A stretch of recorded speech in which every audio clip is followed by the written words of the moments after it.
All good. I love that. We have some company here. The amazing Chris Thayer, Kevin Yeager, Andrew Courtney. I'm fixing the mic. He's fixing the mic. Yeah, that's a funky one. Well, yeah, I was a... Yeah, this one is going. There we go, guys. I know it's kind of funky. Chris, when you start... Who's going first, guys? We didn't draw straws. Well, No. better hurry up and do it. We'll go right to left. 96.7 TSA FM. There is a dude that's everywhere these days. There's Harry Styles at 7:36 here on a Wednesday morning at the Morning Brew, and we have some special friends stopping by to talk all things Project Feed the Thousands 2022. In the TSA studios here on this Wednesday morning, we have from the Vermont Food Bank, Chris Thayer, from Sunrise Rotary, Kevin Yeager, and his amazing Santa shirt. I don't even know what this is, to be honest with you. It's a... He's coming and going. I need don't 3D know glasses or something. It's more colorful than Avatar, Kevin. And of course, once again, Kevin from Sunrise Rotary and Andrew Courtney from FoodWorks. They are here to kind of let us know about each of the operations they are working for and working with, and how it all ties in with Project Feed the Thousands 2022. Mr. Thayer, Chris Thayer of the Vermont Food Bank, how are you, sir? Very good, thank you. Get right on that microphone so we can hear that lovely baritone voice of yours. Rocking that New York Giants hat, poor guy. Actually, you won the other day, didn't you? We did. We're almost there. Almost there, and since 2016. I know. I don't want to hex you or anything. I know. But I love it. All right, Chris, tell us about what's going on with the Vermont Food Bank as of December 21st, 2022. What's happening these days? Yeah, it's we're getting in some food, which is good this time of year. CNS has helped contribute to that. UNFI has helped contribute to that.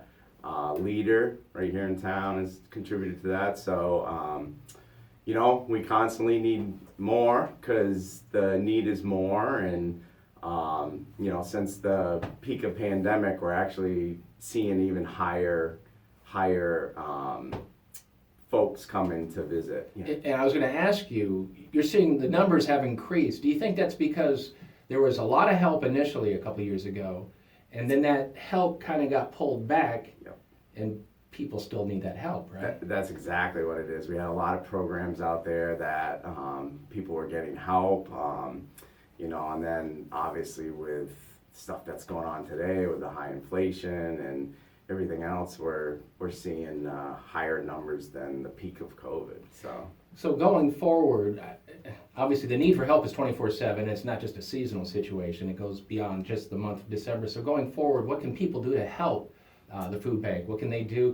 Are you looking for volunteers? Are you looking for people to get the word out? Yeah. The food bank, we are now just starting to take volunteers back into the building. So there's that opportunity. We have drops that we do out on the road that the Brattleboro area especially, we could use support helping at the Brattleboro school to do our Veggie Van Goes.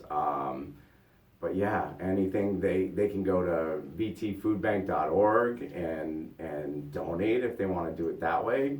$1, any little bit helps. So. Any little bit helps. Yeah. It definitely does. All right, Chris there. He's a good man doing a lot of good work this time of the year, and the other 11 months of the year too. All right, Mr. Yeager from the Sunrise Rotary, who always step up and help this community and has partnered with Project Feed for a long time. How are you, sir? Very well. Good, Yourself? good. I'm doing okay, Good. hanging in there. Let us know about Sunrise Rotary. Tell us about the many things you folks have done.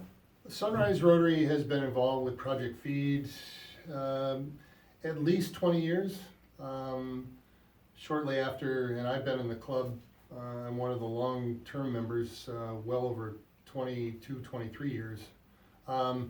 It started out, we were doing a cash donation every year of a couple $1,000s, and then there was a need for folks to go to the drop sites and pick up the food and take it to, at that time it was Groundworks or the drop-in center before that. So we pivoted a little bit and decided that we would do an in-kind donation of $1,000, which basically was the volunteer time that our members put out to go around to the locations to pick up the food and deliver it. And we also make a one-time cash donation of $1,000. and it's, you know, it's been very successful. It's part of what Rotary is all about. Service above self, giving back to the community, and so we felt that this was our way of contributing to the program, and our members step up. You know, we have dates to fill, and we've never had any trouble with folks stepping up to be a part of that. And you know, as long as Project Feed is in existence, I think, and there's the need, I'm fairly certain that Sunrise Rotary will be a part of that. That's awesome. We love Sunrise Rotary almost as much as we love your shirt. Andrew, touch that shirt. Let me know. Is that rayon? What we got over there? Is it a kind of a mesh situation? Silk. It's silk. That's silk? I don't know. Oh, yeah. Goodness sakes, we're going to take that shirt as a donation. Andrew Courtney from Foodworks, get right over there. Hardworking guy, brave enough to come over here in an early morning and hang out with me. How are you, my friend? Get right on there. Doing well, Ian. Thanks for having me. Well, thank you for being here, and thank you, on behalf of the entire community, thank you for all that you do. Andrew, give us an assessment of Foodworks and where you folks are right now here in December of 2022. Yeah, we're seeing a growing need. You know, as you and Chris mentioned, a lot of pandemic era programs coming to a close. Meanwhile, inflation is hitting, you know, really high watermarks, especially in terms of groceries. Cost of grocery inflation is far exceeding the general inflation. We hear the same stories all the time about you know, working families, fixed income, you know, senior citizens of our community who just the increased food costs are really pinching their budgets, especially with heating costs kicking in during wintertime. There's no doubt that that's going to further pinch budgets. The inflation, we're seeing what we kind of call a double impact. As inflation hits household budgets, we have more shoppers coming to Foodworks on Canal Street in Brattleboro, and our costs to fill the shelves are also increasing. So it's really a challenge, and we appreciate the community effort to get food in the hands of people who need it. Most basic form of life, and no reason anyone should be hungry. Now, going forward, Andrew, obviously, I know Project helps Foodworks tremendously, but you're always in the need. The need's always there 24/7. Going forward beyond December and as we get into 2023, what can people do to help? What can they do? Obviously, they can get in touch with you. They can volunteer. What can people do to help you folks? Sure. First, as you mentioned, Project Feed is really important to Foodworks. A large percentage of our food budget comes from this campaign, and we're greatly appreciative of all the efforts. You know, going forward throughout the year, we have volunteer opportunities at Foodworks. You can visit groundworksvt.org and reach out to us. We can get you set up with volunteer opportunities. Through our website, there's a donate button. We you know, gratefully accept donations throughout the year. You know, it's not just we're not just fundraising from, you know, Thanksgiving through the New Year, but you know, we're providing services 365 days a year, so we would always welcome that. And we accept donations straight at Foodworks, 9 to 4, Monday to Friday.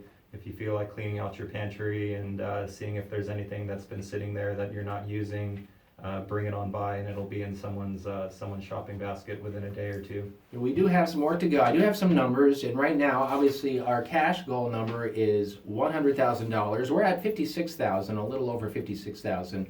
Meals right now are picking up. Thanks to the schools, our target is 300,000 meals, and right now we're at 270,000. So we have some work to do. I know we can get that work finished. Obviously, real easy to donate. Just head to projectfeedthethousands.org. Hit that donate tab. All right, it would be greatly appreciated. Once again, Chris Thayer, Vermont Food Bank, Kevin Yeager, Sunrise Rotary, Andrew Courtney from Foodworks, talking all things Project Feed the Thousands 2022. 7:45 here at the Morning Brew. And scene.